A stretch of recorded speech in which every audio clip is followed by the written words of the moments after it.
तो सबसे पहले बात करते हैं जहाँ पे 2008 से पहले लोग सुपरमैन, बैटमैन और स्पाइडरमैन जैसी सुपर हीरोज़ मूवीज़ के दीवाने थे। उसी टाइम में आई एक मूवी आई थी जिसे कोई ठीक से जानता भी नहीं था। और बात करें आज की तो आज उस सुपर हीरो के बारे में पूरी दुनिया फ़ैन बनी है और लोग आज उस सुपर हीरो को एक बार भी थिएटर में मिस नहीं करना चाहते हैं। जी हाँ, हम बात कर रहे हैं आज आयरन मैन मूवी के बारे में। Iron Man movie Marvel franchise की सबसे पहली फिल्म थी और मार्वल स्टूडियोज़ के सुपर हिट फिल्मों के पीछे कहीं ना कहीं आयरन मैन का थोड़ा सा हाथ है। आज मैं आयरन मैन की फर्स्ट पार्ट मूवी को शॉर्ट में एक्सप्लेन करने की कोशिश करूंगा और ये भी बताने की कोशिश करूंगा कि कैसे आयरन मैन बना और उसके बनने के पीछे क्या कारण था और इस मूवीज़ में क्या क्या आयरन मैन के साथ होता है और कैसे टोनी एक गुफा के अंदर फंस जाता है और वहाँ पे आयरन मैन की सूट को बनाता है। आज हम इसी बात में चर्चा करेंगे। आज हम बात करने वाले टोनी स्टार्क के बारे में जो कि आयरन मैन होता है और वो आयरन मैन कैसे बनता है, आइए बात करते हैं। तो टोनी स्टार्क बचपन से ही बहुत ही ज़्यादा इंटेलिजेंट और बहुत ही ज़्यादा अमीर होता है क्योंकि उसके पिता हावर्ड स्टार्क यूएस मिलिट्री के लिए हथियार बनाने का काम करते हैं और उसकी एक बहुत बड़ी कंपनी होती है।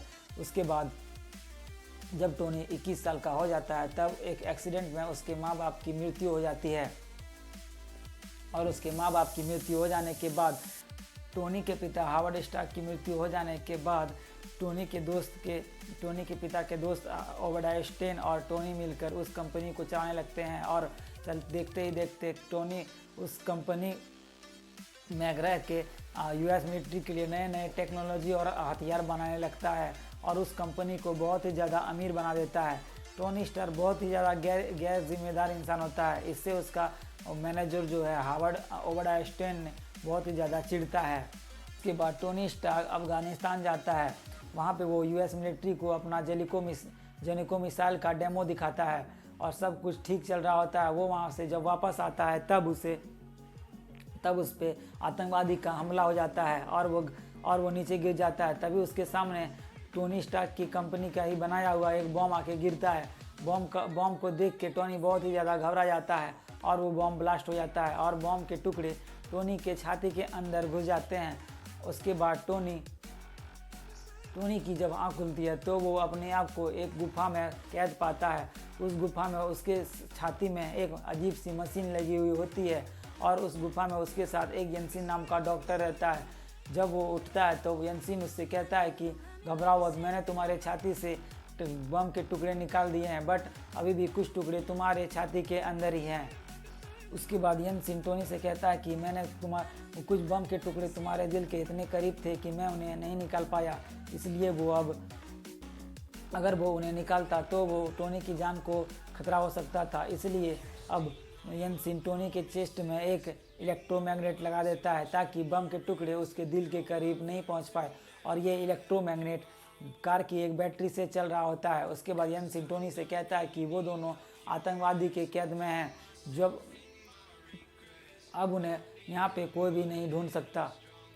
उसके बाद आतंकवादी टोनी से कहते हैं कि तुम हमें अपना नया जेलिको मिसाइल बना के दो और मैं तुम्हें यहाँ से जाने दे दूँगा।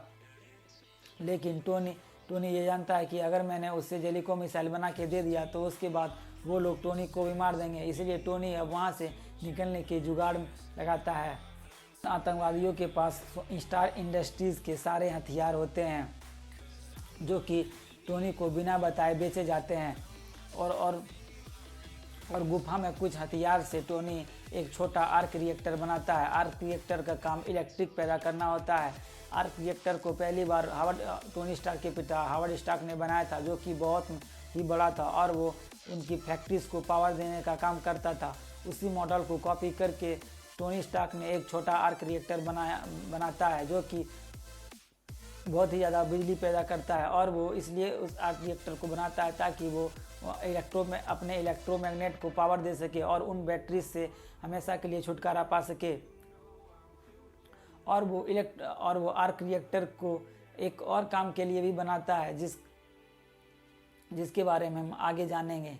उसके बाद येनसिन और टोनी स्टार्क मिलकर उस गुफा में एक लोहे से बना आर्मर तैयार करता है, जिसे वो टोनी अपने आर्क रिएक्टर से पावर देता है और उससे उस चीज़ को बनाने में बहुत ही ज़्यादा मेहनत लगती है। बट वो सूट आर्मर टोनी तैयार कर ही लेता है और जब वो सूट पहन रहा होता है तब वहाँ के कुछ आतंकवादियों को उन पे शक हो जाता है और वो ये देखने के लिए उस गुफा में अंदर आते हैं और तब वो देखते हैं कि वो वहाँ से निकलने की कोशिश कर रहे हैं। तब उन पर आतंकवादी हमला करते हैं। ये देखकर येनसिन टोनी स्टार्क के लिए अपनी जान देने के लिए तैयार हो जाता है और वो आतंकवादियों के हाथों येनसिन मारा जाता है और उसके बाद टोनी वहाँ के कुछ आतंकवादियों को मार देता है और उनके हथियार को भी तबाह कर देता है और वहाँ से निकल जाता है।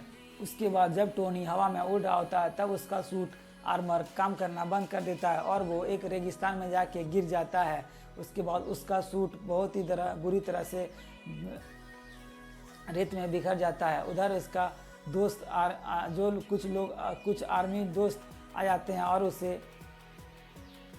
उसके कुछ आर्मी वाले और जेम्स रोड्स आ जाता है और टोनी को फिर से न्यूयॉर्क ले आता है। उसके बाद टोनी स्टार्क पूरी मीडिया के सामने यह अनाउंसमेंट करता है कि स्टार्क इंडस्ट्रीज अब से हथियार नहीं बनाएगी। ये बात सुन के बहुत सारे लोग चौंक जाते हैं और ओवरड स्टोर को बहुत ही ज़्यादा गुस्सा आता है और उस कंपनी के कुछ मेंबर भी टोनी पे बहुत ही ज़्यादा गुस्सा करते हैं। उसके बाद ओवरड आइंस्टाइन टोनी को बहुत ही ज़्यादा समझाने की कोशिश करता है पर टोनी अपने बात पे अटल रहता है। टोनी कहता है कि अब वो रिन्यूएबल एनर्जी और अपने आर्क रिएक्टर पे ज़्यादा फोकस करेगा। इसके बाद वो एक नया आर्क रिएक्टर बनाता है जो कि पहले से बहुत ही ज़्यादा एडवांस और पावरफुल और ज़्यादा इलेक्ट्रिक पैदा करने वाला आर्क रिएक्टर होता है। उसके बाद वो कई महीनों तक अपने घर में रहता है और वो एक नया लोहे का आर्मर तैयार करता है और ये जो आर्मर है वो अब बहुत ही ज़्यादा एडवांस और टेक्नोलॉजी से लेस होता है और जो कि पुराने वाले गुफा वाले आर्मर से बहुत ही ज़्यादा एडवांस होता है, जिसे टोनी स्टार्क अपने नए आर्क रिएक्टर से पावर देता है। टोनी स्टार्क ये नया आर्मर अपने प्रोटेक्शन के लिए और दुनिया से दुश्मनों का सफाया करने के लिए बनाता है। उसके बाद वो एक चैरिटी इवेंट में जाता है जहाँ पे उसे एक मीडिया की लड़की कुछ फुटेज दिखाती है। फुटेज में ये साफ साफ दिखाई देता है कि स्टार्क इंडस्ट्रीज़ का हथियार अभी भी कुछ लोगों को बहुत ही ज़्यादा नुकसान पहुँचा रही है। आतंकवादी अभी भी स्टार्क इंडस्ट्रीज़ के हथियार से लोगों को बंदी बना रहे हैं। उसके बाद टोनी स्टार्क घर आता है और अपना नया सूट पहनकर उस गांव में जाता है जहां पे लोगों को बंदी बनाया जा रहा होता है। वहां पे वो जाके उन आतंकवादियों का सफाया कर देता है। उसके बाद वो वापस अपने घर आता है। अगले ही सीन में हमें ओवरड आइंस्टाइन और कुछ आतंकवादी दिखाई देते हैं। ये वही आतंकवादी होते हैं जिन्होंने टोनी को पकड़ के उस गुफा में कैद करके रखा था और इसका मतलब ओवरड आइंस्टाइन ने ही उस आतंकवादी को टोनी के मारने के लिए कहा था, लेकिन वो आतंकवादी ओवरड आइंस्टाइन को धोखा दे देते हैं। इसलिए ओवरड आइंस्टाइन अब उन आतंकवादियों को मार देता है और टोनी का वो पुराना आर्मर और मॉडल और डिजाइन सब कुछ ले लेता है। उसके बाद टोनी उसके दिल की तरफ ना बढ़ पाए। वो इलेक्ट्रोमैग्नेट एक कार की बैटरी से चल रहा था। येनसिन टोनी को बताता है कि वो दोनों आतंकवादियों की कैद में हैं और वो ऐसी जगह पर मौजूद है जहां पर उन्हें कोई नहीं ढूंढ सकता।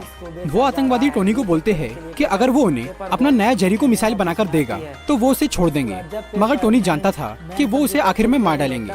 इसीलिए ये पता लगता है कि ओवरड आइंस्टाइन ने ही स्टार्क इंडस्ट्रीज के सारे हथियार अलग अलग लोगों को बेच रहा है और टोनी को मरवाने के पीछे का हाथ भी ओवरड आइंस्टाइन का ही है। और उसके बाद वो सारे सबूत इकट्ठा करके अपने शील्ड के एक एजेंट के साथ वहाँ से निकलने लगती है और इधर अब ओवरड आइंस्टाइन टोनी का पुराना हथियार यूज़ करके एक नया आर्मर तैयार करता है। बट ओवरड आइंस्टाइन और उसके आदमी उस आर्मर को चला नहीं पाते क्योंकि उन्हें चलाने के लिए एक आर्क रिएक्टर की ज़रूरत पड़ती है और वो लोग एक आर्क रिएक्टर को नहीं बना पाते। तब वो लोग फैसला करते हैं कि क्यों ना टोनी स्टार्क के ही आर्क रिएक्टर को लिया जाए। तब ओवरड आइंस्टाइन टोनी के घर जाता है और टोनी को चुपके से पैरालाइज करके उसके नए आर्क रिएक्टर को ले लेता है और अपने सूट में यूज़ करने लगता है। फिर भी टोनी स्टार्क किसी तरह करके अपने पुराने आर्क रिएक्टर को अपने चेस्ट में लगाता है और वहाँ से वो नया सूट पहनता है। पुराना आर्क रिएक्टर उतना पावरफुल नहीं होता है, फिर भी वो किसी भी तरह अपना सूट पहनकर ओवरड्राइव स्टेन को रोकने निकल पड़ता है। उसके बाद पेपर पॉट शील्ड के कुछ एजेंट्स के साथ मिलकर ओवरड्राइव स्टेन को गिरफ्तार करने के लिए जाती है। तब तक ओवरड्राइव स्टेन अपना सूट पहनकर निकल आता है और वो शील्ड के सभी आदमियों पर हमला करने लगता है और वो हर तरफ तबाही मचाने लगता है। वो पेपर को मार देने वाला ही होता है। तब तक वहाँ पे टोनी अपना सूट पहनकर बंद कर देंगे क्योंकि इन हथियारों का गलत इस्तेमाल किया जा रहा है। टोनी के इस फैसले से ओबेडिया स्टेन और कंपनी के सभी लोग उस पर बहुत गुस्सा हो जाते हैं, लेकिन टोनी अपने फैसले पर अटल रहता है। पावरफुल नहीं होता है, इसी कारण ओबेडिया स्टेन टोनी पे बहुत ही ज़्यादा भारी पड़ता है। पर टोनी चालाकी से ओबेडिया स्टेन को अपनी छत पे ले आता है जहाँ पे कि बड़ा आर्क रिएक्टर लगा होता है। उसके बाद टोनी पेपर बॉट की हेल्प से बड़े आर्क रिएक्टर को स्टार्ट कर देता है और ओबेडिया स्टेन उस बड़े आर्क रिएक्टर के ज़्यादा नज़दीक होने के कारण बहुत ही ज़्यादा पावर अपनी तरफ खींचता है, जिसके कारण कि छोटा आर्क रिएक्टर भी बड़े पावर आर्क रिएक्टर के पावर को ऑब्जॉर्ब नहीं कर पाती और वो आर्क रिएक्टर ब्लास्ट हो जाता है। उसके कारण ओबेडिया स्टेन की मृत्यु हो जाती है।